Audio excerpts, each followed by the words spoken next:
समादरणीय धार्मिक सज्जन वृंद, जैसा वर्णन ईश्वर का वेदों के अंदर उपलब्ध होता है, वैसा अन्य किसी शास्त्र में उपलब्ध नहीं होता। दूसरे शास्त्रों में ईश्वर के गुण कर्म स्वभावों का वर्णन नाम मात्र मिलेगा, लेकिन वेद ईश्वर के गुण कर्म स्वभावों का वर्णन कर रहे हैं। संपूर्ण मंत्र आपको ईश्वर के साथ संबद्ध मिलेंगे।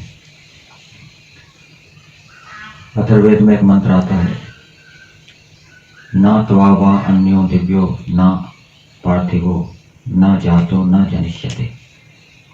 इसमें बताया है कि हे परमेश्वर, आपके जैसा ना तो कोई पृथ्वी लोक में है और ना ही द्यूलोक में है। त्वावान, आपके जैसा ना तो कोई उत्पन्न हुआ और ना ही उत्पन्न होगा।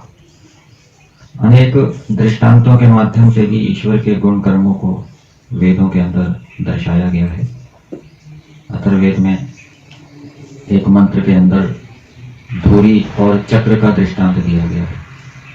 जैसे दो पहियों के बीच में धुरी एक्सल दोनों पहियों को आपस में संबद्ध कर देता है, फिर वो दोनों पहिए एक साथ गति करते हैं। इसी प्रकार से परमेश्वर भी स्तोताओं में ज्ञान की धुरी से, ज्ञान रूपी धुरी के माध्यम से उन स्तोताओं को अपने साथ संबद्ध कर देता है। फिर वो स्तोता, ईश्वर के उपासक, ईश्वर के समान गति करते हैं। अर्थात जैसे ईश्वर के गुण कर्म स्वभाव हैं, उनका व्यवहार भी ईश्वर के गुण कर्म स्वभावों के अनुकूल होता है। मंत्र का अंश है, ऋणो अक्षम न चक्रयो। और ये दृष्टांत दूसरे मंत्र में भी आया है, बिल्कुल ऐसा ही, और वहां पर इसका दूसरी प्रकार से अर्थ किया है कि जैसे दो पहियों के बीच में विद्यमान धुरी दो पहियों को आपस में संबद्ध कर देती है, इसी प्रकार से परमेश्वर जीवात्मा के जो निष्काम कर्म हैं, उन निष्काम कर्मों को मोक्ष के साथ संबद्ध कर देता है।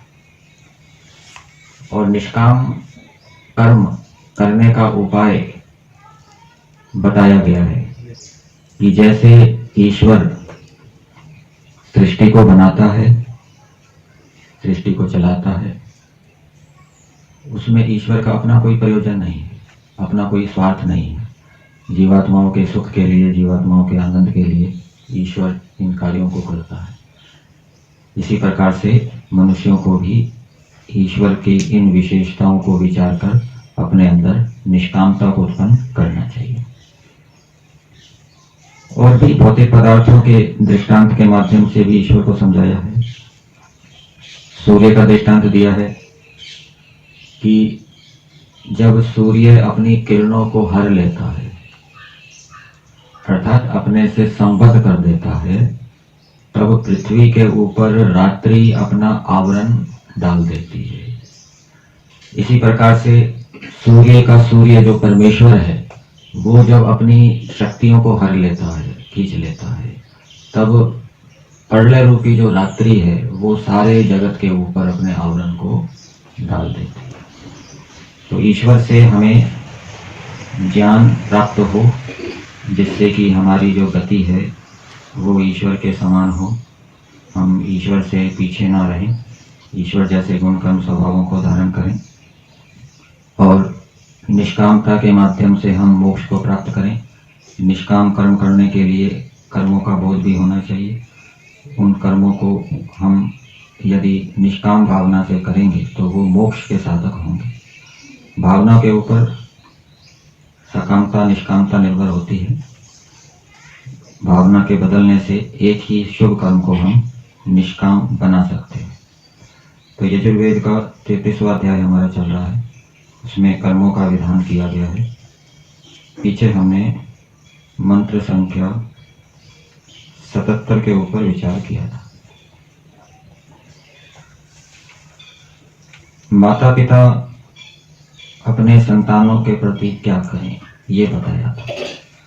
और माता पिता यदि अपने कर्तव्यों को निष्कामता से करेंगे, अपना कोई प्रयोजन नहीं रखेंगे कि इससे हमारा ये लाभ होगा, ये प्रयोजन सिद्ध होगा, तो वो मोक्ष का साधक बनेगा।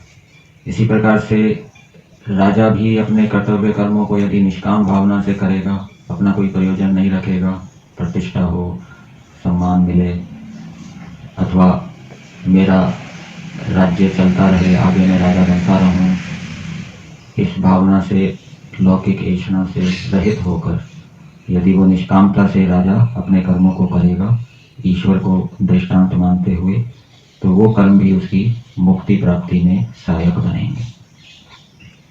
तो माता पिता को क्या करना चाहिए? उनको अपने संतानों को वेद विद्या की प्राप्ति करानी चाहिए, उत्तम शिक्षा की प्राप्ति करानी चाहिए, और उनको शरीर और आत्मा के बल से युक्त करना चाहिए। जैसे परमेश्वर वेद विद्या की प्राप्ति कराता है, वैसे ही माता पिता परमेश्वर को ध्यान में रखते हुए निष्काम कर्मों को करने का प्रयास करें।